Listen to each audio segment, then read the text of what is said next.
Hello, everyone, and welcome to this webinar organized by Doxity in partnership with Catch Business School.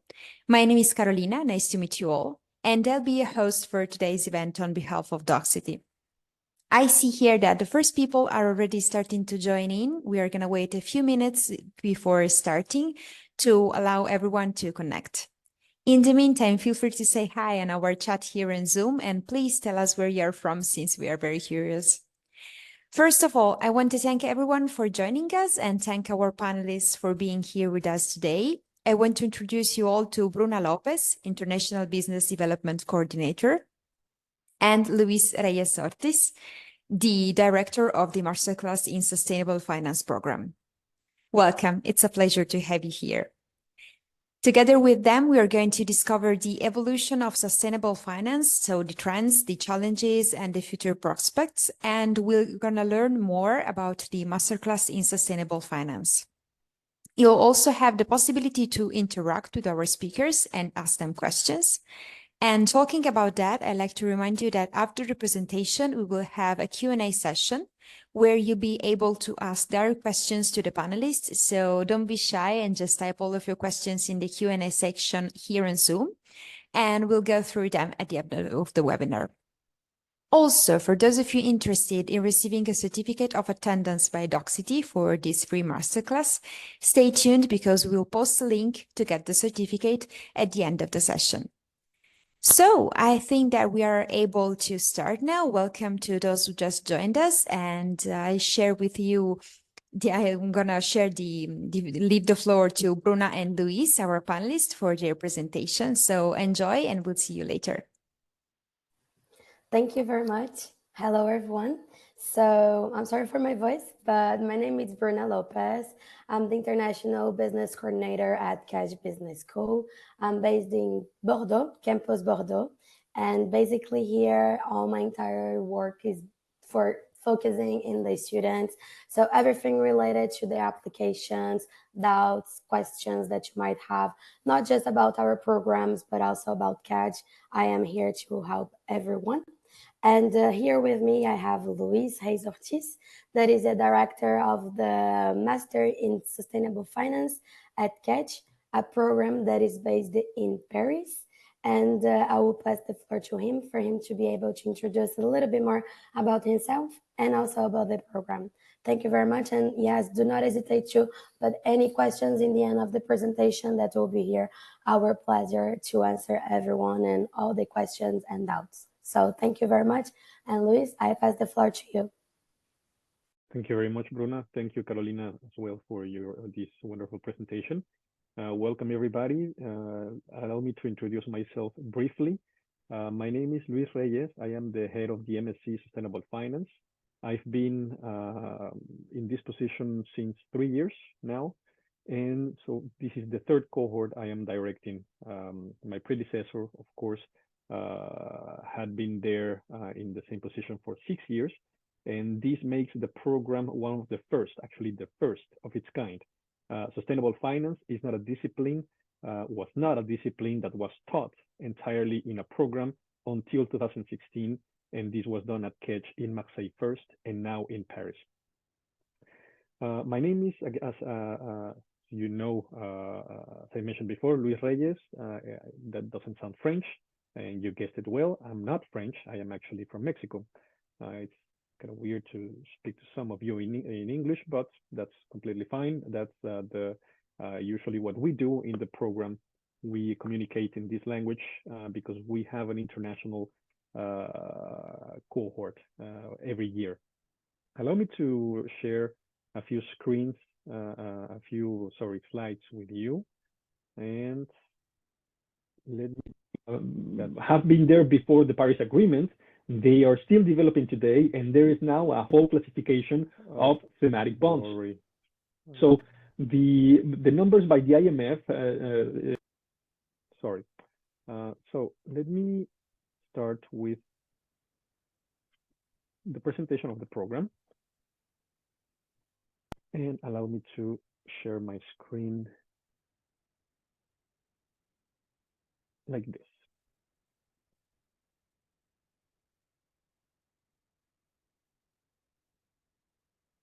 first of all, the Sustainable Finance Program, the idea, of course, is to turn the tide on climate change. Climate change is one issue, is not the main issue. We also have other important problems that we face. One of them, of course, is biodiversity, in which climate is included. There is also the energy transition, which might or not be related to that. The program is a different way to approach finance.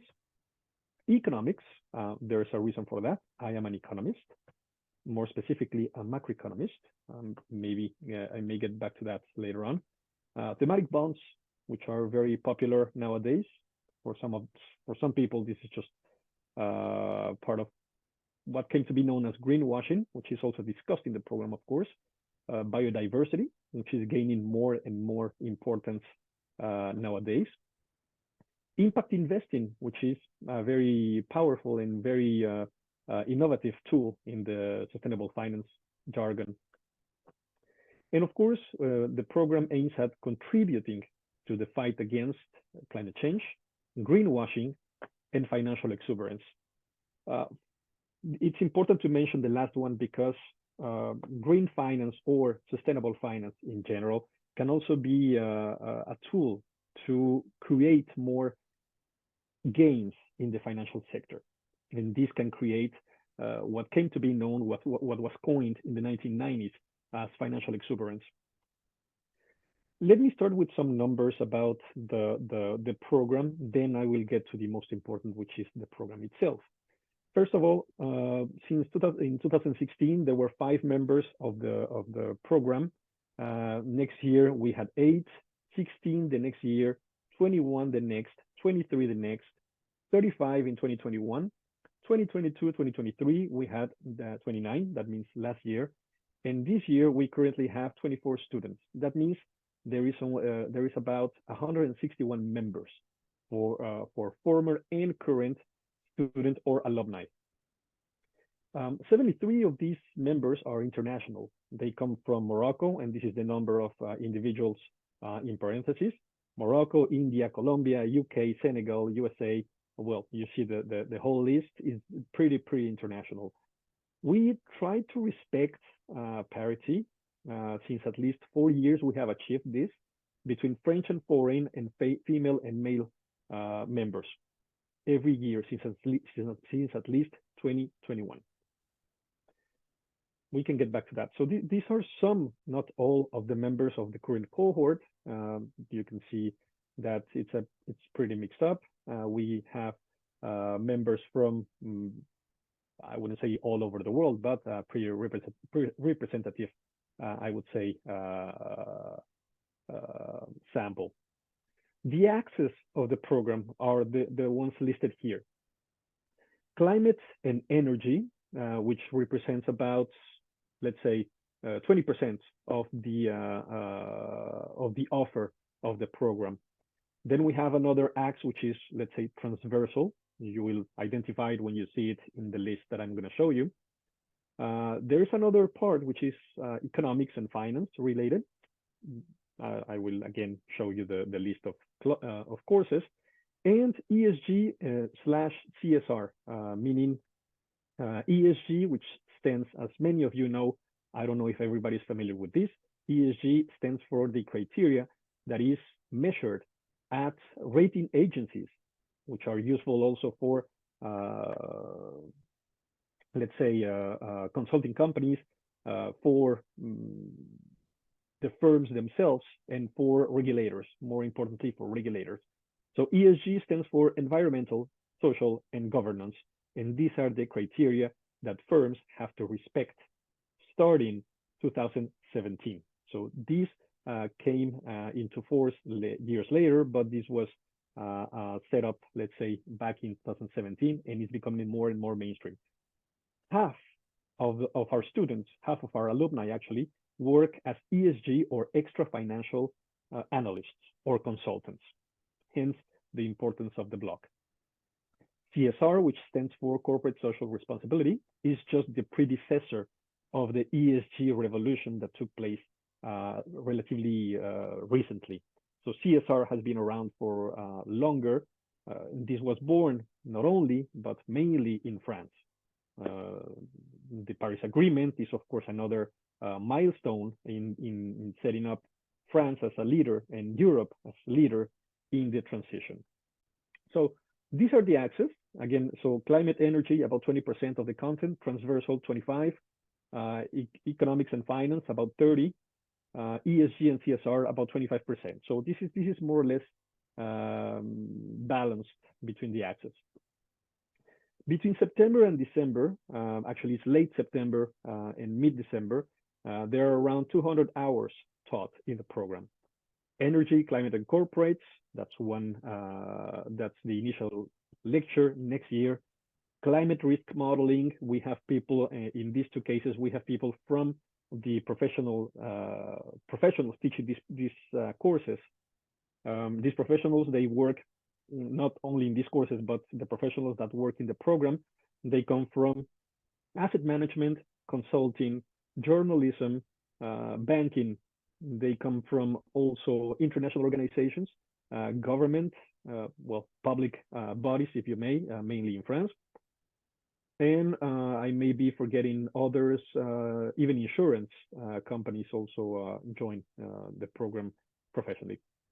So climate risk modeling, global economy and geopolitics, sustainable monetary systems. We look at how the monetary system can actually help, how monetary policy can help green the our economy. Emerging markets finance, as I said before, I am from Mexico. This is a course I teach for a good reason. The transition, energy transition, the low carbon transition is affecting everybody, and particularly the most vulnerable, which are low income economies and emerging economies. We also prepare our students for their thesis. We created a course called Research Methodology, and this is like so far 6-hour course, and we're planning to expand it for a little bit longer for different reasons. Portfolio management, which is more into finance, of course. ESG and equity investment. Here we look at the publicly traded equity, mainly in Europe. There's, of course, some reason for that. The most important markets in the world are either in America or in Europe.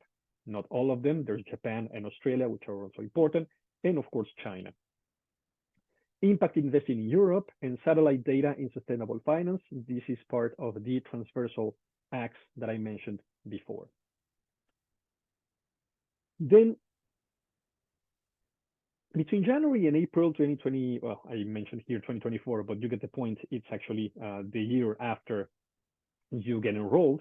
We also follow, there's 250 hours. So this semester is a little bit longer. So there's a little bit more of hours.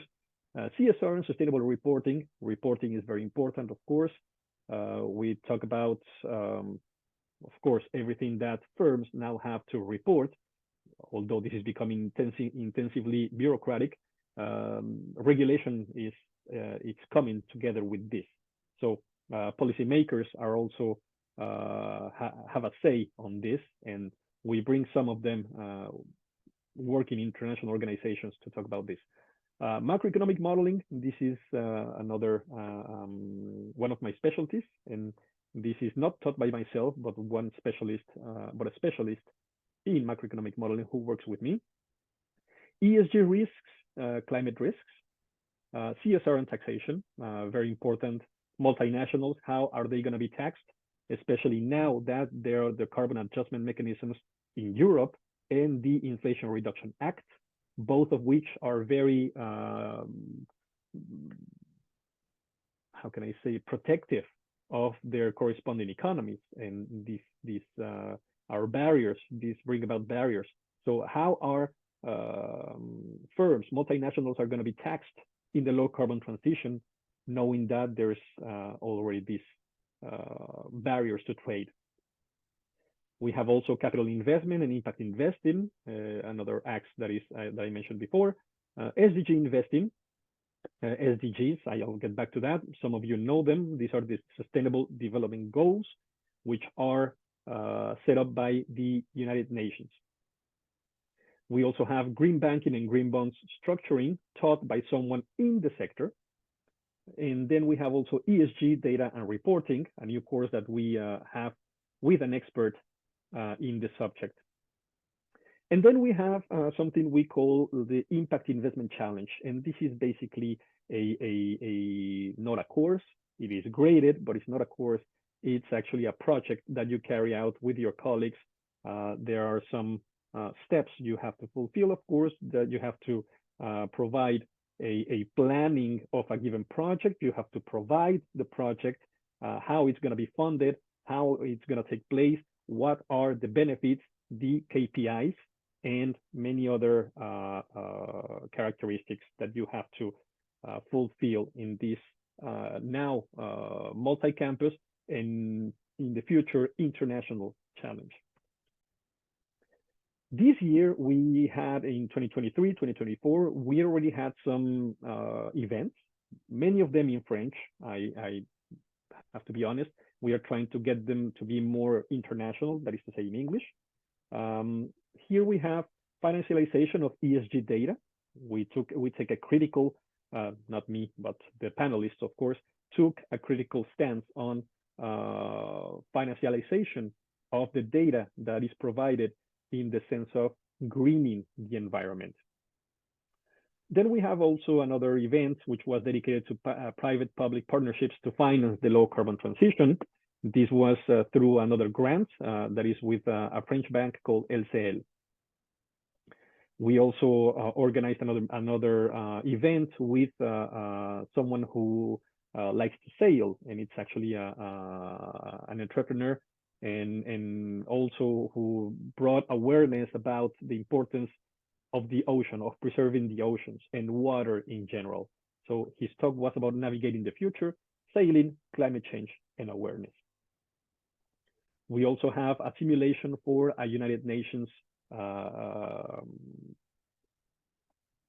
assembly via something we call Simonu, which is taken care of by students from Kedge, not necessarily from the Sustainable Finance track, by the way.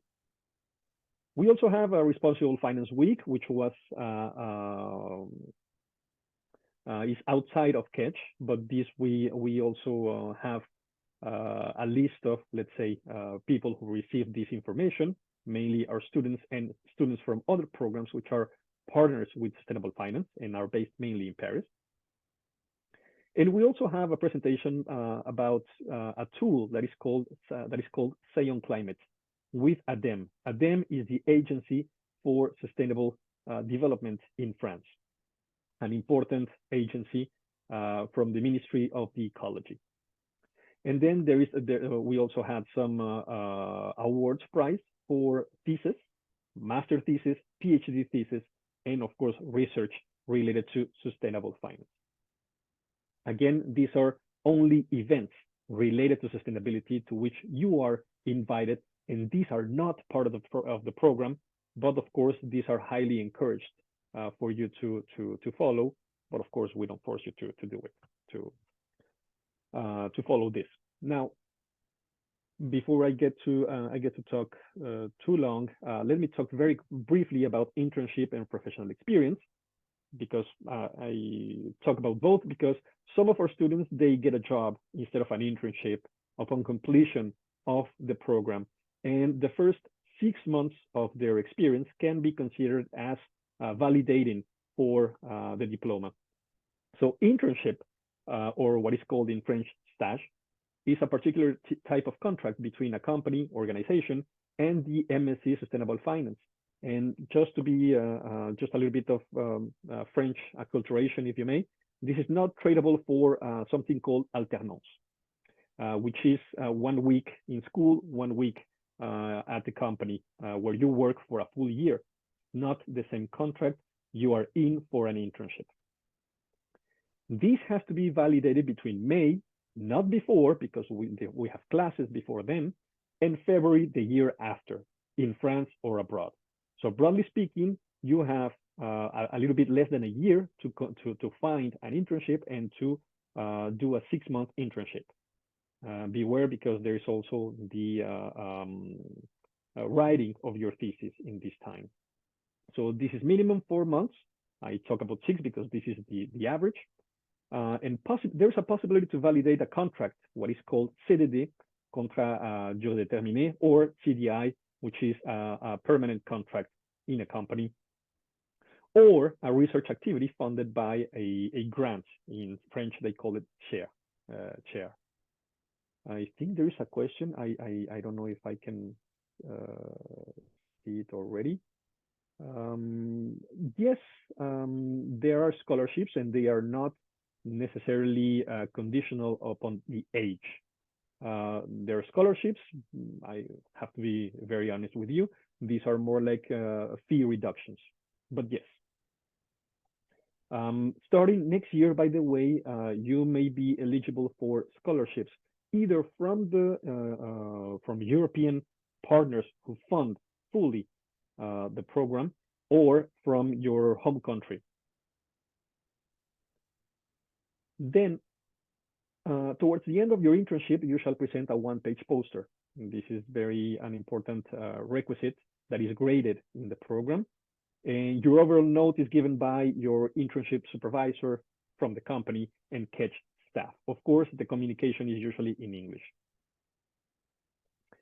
In order to help you boost your CV, LinkedIn profile, cover letter, or whatever you shall elaborate in order to look for a job, there is a career center, and there is also a CV factory. Both help you to boost your visibility. These are very important. These two are not provided by the program, but by the school. So Catch provide this. There is a sustainable finance community in LinkedIn, which is a private group. This was a screenshot taken last year. So there were 105 members back then. There's more this year, of course. And if you send me a request right now to join the program, I'm gonna have to deny it. I apologize for that.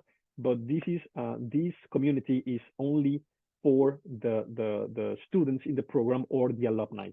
There are some professionals who teach in the program, like the first 4 you see in the list. And so this community, we share offers, internship, job offers, which are only for the eyes of our students, not for anyone else. And they usually come from our partners. This is the non-updated, this is the not up-to-date list of partners.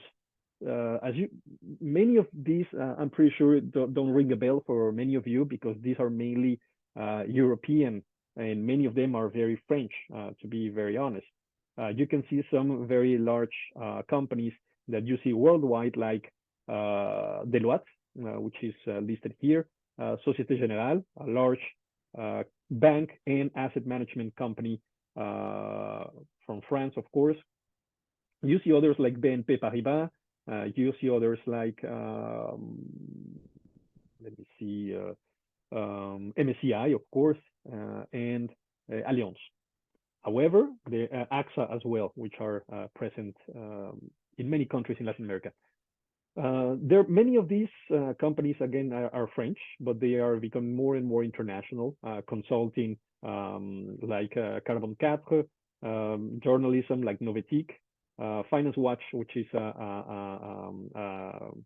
plaidoyer. I don't know what is the term in English, but you know, they lobby for sustainable finance agenda. And asset managers, banks like Mirova, Ostrom, or any others. This is the last slide about the program. Allow me to then, unless there are questions, let me stop sharing my screen. And I don't know if there are other questions. Not for now, I think. I think not for now, yes. Okay, great. So let me allow me to show you a video before we talk about other more global issues. Let me share again my screen. I'm gonna share my audio, not like before, which was. So this you can consult this video and a podcast that I did with former students of another program, by the way, also related to sustainability, and it's right here on the right hand tab. So these you can see the promotional video. You may have seen it. I'm just going to show you to those who do not know it. Allow me to do this.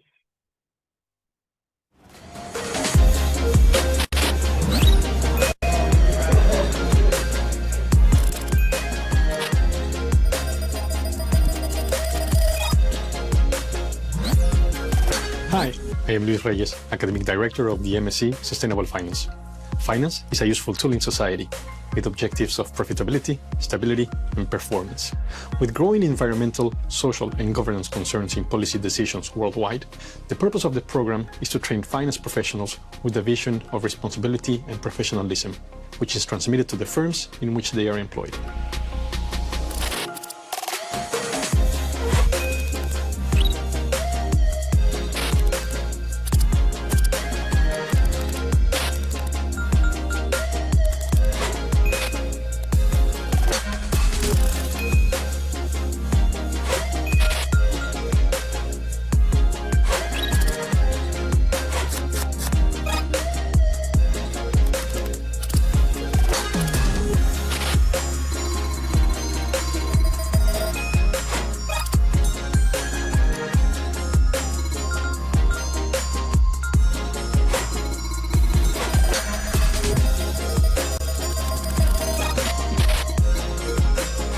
I'm Sara, I'm from Finland. I'm starting a new job as a senior consultant, and I will be part of their sustainable finance team when I start in September.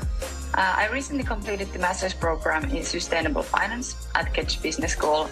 The program was very well taught with different teachers from both academic and professional backgrounds, and the program also included a compulsory internship, and this is how I got my permanent new job as well. So the program helped me with my career shift from law to sustainability and finance. In addition to very extensive knowledge on ESG matters and finance, I acquired a lot of presentation and teamwork skills, since each course included a group assignment that needed to be presented for the whole class. And I think these skills are very necessary in any job you do. I want to contribute to the sustainability transformation by helping companies in transition to more sustainable business models and procedures, and to help them to cope with all the new sustainability related regulation coming up from the EU.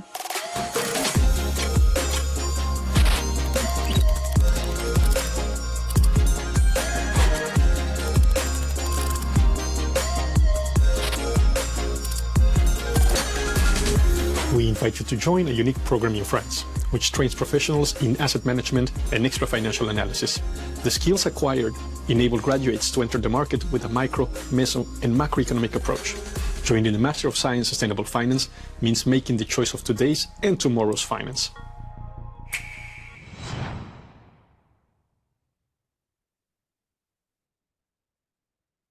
So this is the promotional video. You can again look at in the web page of the program. Allow me very quickly, unless there are questions, I think there was one.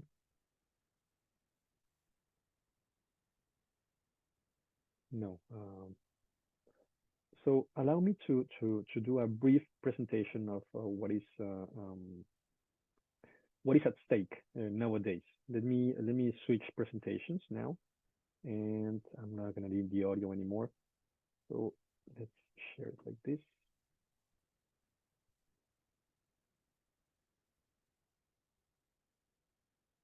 So what is socially responsible investment? I'm going to do this in 10 minutes, so don't worry. We can still have time for the Q&A, 15 minutes tops, of course. So socially responsible investment means portfolio choice oriented towards the most virtuous sectors. They are carried out at the expense of other less virtuous sectors. That means the low carbon transition is about choosing winners and losers. Who are the winners? Of course, the new sectors who are getting, let's say, who are considered to be virtuous, let's say, renewable energy companies who, instead of producing using traditional fossil fuels, they produce using renewables. Companies whose marketing strategy is successful at showing that they don't necessarily have plastic, let's say, in their packaging. So, of course, between the discourse and the actual facts, there is a gap, and this is what we call greenwashing. Of course, ESG criteria serve as a guide for investors, and the taxonomy, the European taxonomy, which is gaining a lot of attention worldwide, not only in Europe, for good reason. Investments flow around the world freely currently, and this is likely to continue in the future. The basis for sustainable finance, and more specifically about social responsible investment, are the Sustainable Development Goals. So these are 17 goals, which are divided, broadly speaking, into 4 groups. Economic, like decent work and economic growth, SDG number 8. Some others which are more, let's say, social, let's say gender equality, SDG number 5. Some of them which are more related to climate goals as such, let's say life below water or life on land, 14 and 15. And of course, there's also climate action and partnerships for the goals, let's say SDGs 13 and 17. Now, climate change, what do we mean by climate change? We mean the increase in temperatures worldwide, which are above the trends observed. And notice that after the Second World War, the increase in temperatures has been more important than in the past. However, before 1850, this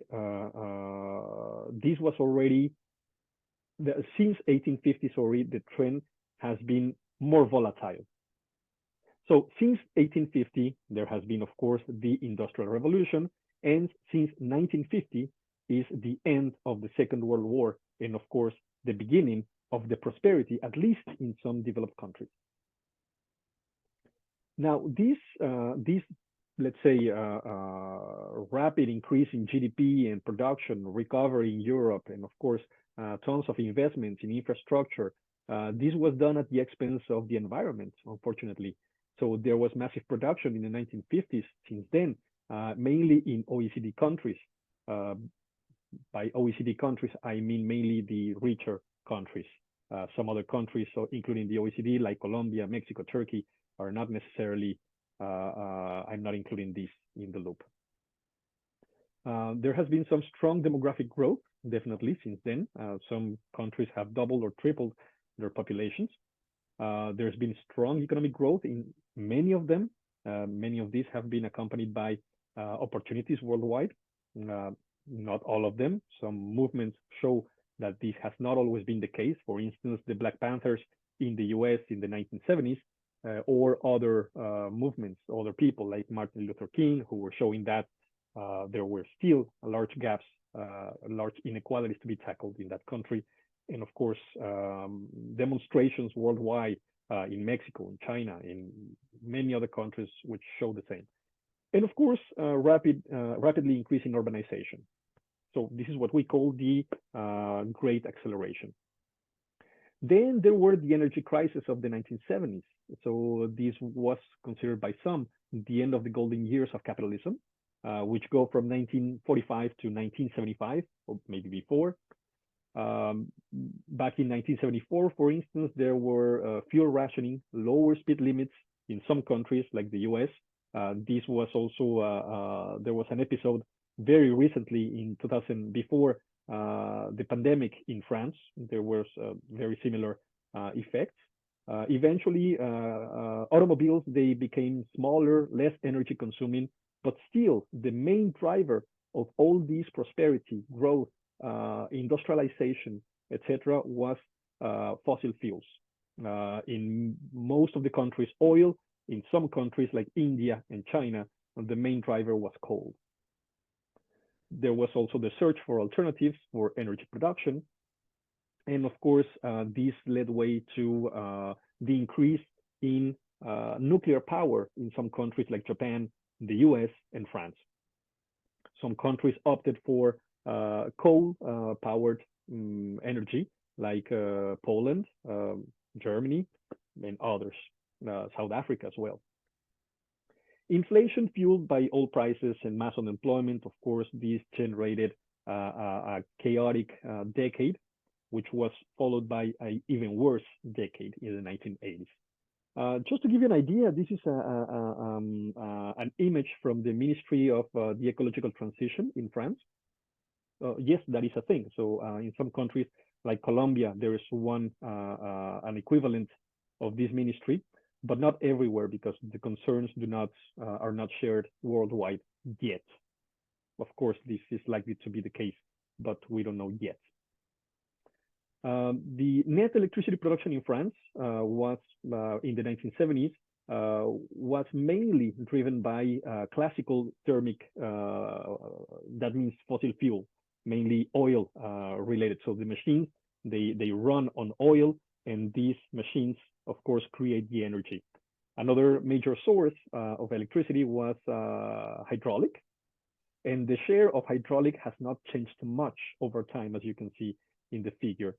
But what has changed, however, is the share of nuclear power, which again, France was one of the main countries where nuclear power became an alternative. And nowadays, more than 70% of all electricity is generated by nuclear power. There are nuclear plants everywhere, and not everywhere, but in several places in the country. And of course, these are very important, very vital for the transition, despite some concerns by some ecologists who do not like this option, but that's another story. Now, to give you a very brief overview, and I will be done in 3 minutes. This is crude oil in Mexico, millions of barrels per day. Notice that in the 1970s, Mexico was an oil-producing country. Since the 1930s, it had been a major oil producer. But notice that production was relatively low as compared to what came next. So in October 1979, the single state-owned company back then, Pemex, was producing 1.5 million barrels per day. And this was a historical high. In the 1980s, the pace accelerated further with the fall in oil prices in 1983. And then this accelerated further, more than doubled, so from the 1979 level in 2004. So 3.3 million barrels per day in 2005. In 2005, there were already some initiatives worldwide which were forcing countries to back down from using intensively fossil fuels. One of these was the Kyoto Protocol, which then, of course, was not very popular in the markets, but nowadays is getting more and more attention. And since then, and especially in 2015, when there was the Paris Agreement, which was signed by a multitude of countries, in the hundreds, not in the tens, of course, production started falling because it became less and less popular, and because there were practices like fracking in the US that were killing the market, of course. Now, crude oil prices, and I will be done in just 2 minutes. I think there's a question here before we continue. So is it attractive for companies that one person has studies in sustainable finance? Yes, it is. I will tell you more about it when I'm done with the presentation, but yes, my answer is yes. And someone else asked, what are the key financial tools taught in the master? I will talk about that in just a second. So thank you for your questions. Let me put them aside for now. Very quickly, so crude oil prices, as you know, they were very volatile in the mid-19th century because oil was discovered, and it started replacing wood, it started replacing coal, it replaced somehow other, let's say, less common sources of energy today. And the market stabilized over the early 20th century. The 1930s, the 1920s, sorry, they were very volatile as well. Then there were like large, very large oil fields which were discovered in Saudi Arabia and in all the Middle East in general, which then balanced a little bit the market. This was, of course, the case until 1971, which was met with 2 years later with the first oil shock, in which Iran did not participate. And of course, 5 years later, it did participate, which created the second oil shock.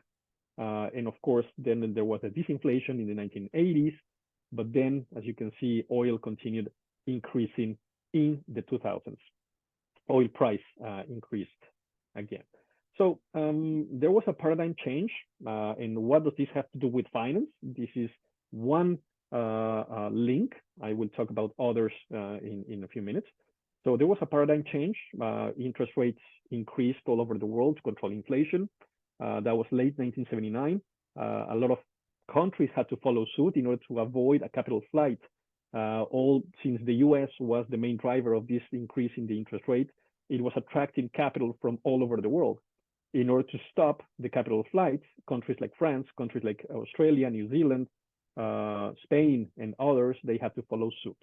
And this created, of course, a rise in the cost of dollar-denominated debts, worsening of labor conditions, austerity measures, public debt increases despite the latter, and in general, monetarism, the ideas of some economists like Friedman took over what came to be known as Keynesian ideas of the 1970s and before. Now, what is the link between finance and SDGs? So the Sustainable Development Goals that I mentioned before. So the negative links are since the 1980s, because of the interest rate hike and because of the oil shocks when they ended, there was a rise in poverty, inequalities, unemployment, pollution, fossil fuel use, and financialization. Financialization refers to the increasing popularity of the financial sector. And the financial sector does not create wealth. It only distributes existing wealth. And it has become less and less able to distribute wealth evenly. So that's since the 1980s. Since then, we also see less growth, less decent employment opportunities, less regulations, less responsible investments, and of course, profit maximization is not equal to global well-being, despite the fact that people like Milton Friedman advocate that. Now, what are the possible positive links between finance and SDGs, the Sustainable Development Goals? Since August 2020, inflation in the US was increasing. It is now getting back on track, getting back on under control of the Fed. But back then, it was promising that if the dollar is depreciated thanks to inflation, this would reduce the cost of dollar-denominated debts. There should be less stock market profitability in the US. And of course, this could distribute wealth in emerging countries more evenly. Now, if this were to be coupled with, say, a carbon tax of $75 per ton rather than $3, which is the average nowadays, plus massive investment in renewable energies, plus regulations, plus green subsidies, then we would see some change. Probably we would see a reduction in poverty, inequalities, unemployment, pollution, fossil fuel use. And I'm going to stop here just because I think I have consumed most of my 45 minutes here. And let me answer very quickly the questions that were raised. So, what are the key financial tools taught in the master? So, financial tools include portfolio management mainly, extra financial analysis, which are the main tools. The main, again, I mentioned before, half of the market, at least in Europe, half of our alumni work in the asset management sector as ESG consultants, ESG analysts, or extra financial analyst. These positions are becoming more and more attractive in Latin America. Some countries like Mexico, some Colombia, as far as I remember, even Brazil are becoming very, very popular, I would say, because their governments are now taking a strong position, which is more environment friendly. And this is likely to be, so this is maybe at the beginning, even in Europe, but this is a strong beginning in Europe, the beginning perhaps in Latin America of a very, I would say, profitable sector in the future. And again, this comes also with risks. So financial tools, portfolio management, ESG or extra financial analysis, reporting, very important, ESG data, how it is reported and how it is dealt with, and of course, some controversies. So these are the main tools. I have other, wait, I cannot see. Is it attractive for companies that one person has studies in sustainable finance? Yes, because finance is sustainable finance is becoming mainstream. And this is only the beginning. When you enter the market with a sustainable finance degree, you are going to be a lot more, I would say, employable by companies, large companies which operate worldwide. Let's say Moody's, which are elsewhere, everywhere, an American company on the rating as a rating agency, but that is interested in this. There's other large companies, MSCI, of course. Here we're talking about Barclays. I'm talking here about banks, BBVA, and other large banks coming from Europe. So these are operating in Latin America and elsewhere in the world, and they have Societe Generale, for instance, has offices in Chile, and they are attracting some of they are interested in our students, and at least one of them found a job there, and they were interested in too. So does the program address ethical and societal challenges in investment and strategies? It does. I have to be very honest with you. I mentioned this already. There is a lot of greenwashing, and there is a lot of not very sane practices in the industry because it's nascent, and because there is a lot of miscommunication, bad communication, misinformation in general. But this is likely to change next year because there is a new law in Europe that is going to force companies not to use abusive language. So even though it is not going to cure the evil from scratch, it is going to address the main issue and is going to reduce significantly false claims about sustainability from certain firms, at least large ones. So yes, it does address that. We take that very seriously. And in France, as you know, there is a very rich country, definitely, but there is also a social tradition, a tradition that addresses social issues strongly. So the S from the ESG is taken very seriously. The G as well, corruption and greenwashing, make part of the list.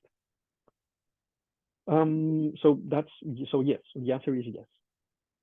I've read that you offer an early bird discount. How does it work? I think it's no longer applicable now. I apologize for that. So early bird, Bruna. Yes, so the last day for our campaign will be the 29th of February. So after that, we will no longer have an early bird discount. But well, if you apply until 29th of February, you'll be able to benefit from a 5% off discount straight from your tuition fees. So yes, that's how it works. Yeah. Thank you. What are the career opportunities available to graduates of the MSc Sustainable Finance? Very good question, because I only talked about half of them who work as consultants in ESG or extra financial. Some of them work as in NGOs, so non-governmental organizations who lobby for the environment. Some of them work in doing research about, not necessarily as a PhD. I mean, some students work under the guidance of some of the Kedge faculty members, for that endeavor, but not everybody chooses that, so that's fine. But some people do research, corporate research about biodiversity, about regulations, about what are the trends in the sector, what are the new, let's say, hot topics in let's say, climate change, how it has been affecting some areas. There was, of course, a lot of political backlash when there were elections back in Brazil, and before Lula was re-elected, well, elected again a few months ago. There was, of course, a lot of backlash between the right and the left, just like as it's going on right now in the US. So all these political factors, they influence the market, and there is need, of course, for people who deal with that and who make the link with first the trends in the sustainable finance sector and the profitability of the firms. They have to, of course, find a strategy in order to, first of all, continue being profitable, and of course to find new ways of doing business. They cannot rely on the same suppliers of some, let's say, goods. There is also some initiatives in Europe, for instance, due diligence. Due diligence means that along the supply chain, 3 layers below or even more, all the companies have to be compliant on be respectful of the environment. They have to be respectful of, let's say, labor conditions in Bangladesh, in India, or wherever goods are manufactured. So this is forcing companies to behave responsibly, even outside of the borders of Europe. So do we assist international students in finding housing? There is a service for that, yes. Some students find it more useful than others. I have to be honest. It is not simple to find housing in Europe in general, but there is a service that provides that, yes. Yeah, just would like to add something regarding to that. Once you are accepted in the program, so the accommodation department, they will straight enter in contact with you. So basically, they will inform you what are the partner residents that we have, how you can find a visa or a guarantor, or like everything that is related to accommodation. They will be there to help you. And of course, that once you are accepted in the program, you have the access to their email. So once you have a question or any doubts, you can always contact them, and they will be there to help out with every question related to that. Thank you, Bruna. You're welcome. And the last question I see here, how much does the program cost? It costs a little bit less than 20,000 euros, which are paid for a year and a half. The program, just to be clear, is not 12 months long. It is actually 18, and slightly more than that, because there are 2 semesters, about 4 months each. And then there is a period, which is almost 9 months long, around, in which you have to do your internship and your thesis. And then after that, you graduate. And of course, during this period, you also get more familiar with the labor market in mainly in Europe. But of course, again, some choose to go back to their home country or go elsewhere. And also as well, regarding the requirements for international students, normally all the applications, they will be directed on our platform called Join. Also with that, you need to have in hands your ID, normally your passport, also the transcripts from your university, and of course your diploma in case you already have. In case you do not have, there's no problem if you are graduating in 2024. Of course, that may be before September. And then for that, what you need is an enrollment certificate that proves that you'll be finishing your year, so your bachelor, well, in this date and also in this year and month. Aside from that, the only thing that you need to pay attention is, in case you have 3 years of bachelor degree, you need to apply for our long track. That means that there will be 2 years program. And in case you have 4 years of bachelor degree, this means that you are able to apply for M2, that is our short track. So just 1 year of program. I don't know if Liz would like to add something related to that regarding the difference between M1 and M2, just to be very clear related to that. Yes. Thank you, Bruna. Okay, fantastic. So thank you so much. Thank to our panelists for being here with us today. And of course, thanks to all of our students connected. In the meantime, I would like to share with you the link to request the certificate of attendance. If you want to receive it, you just have to click on the link that I'm sending in the chat right now and request it. And before we say goodbye, I would like to ask to Bruna and Luis if they want to leave our participants with a message, maybe. Before we leave, sorry, I think there is a link I would like to share with them about the Okay. podcast. Yeah, I've shared it in the chat. Okay, great. They Great, can see awesome. the YouTube video and the podcast link. Yes, the podcast is going to be a lot more, let's say, it's going to give you a lot more elements than what I am mentioning right here. In case you're interested, don't hesitate to reach out to the admissions team.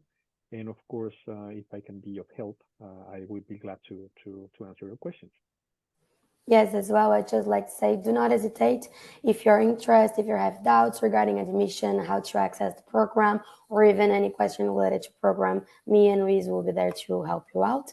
And yeah, I hope I can see one of you in Catch, or this year or next year.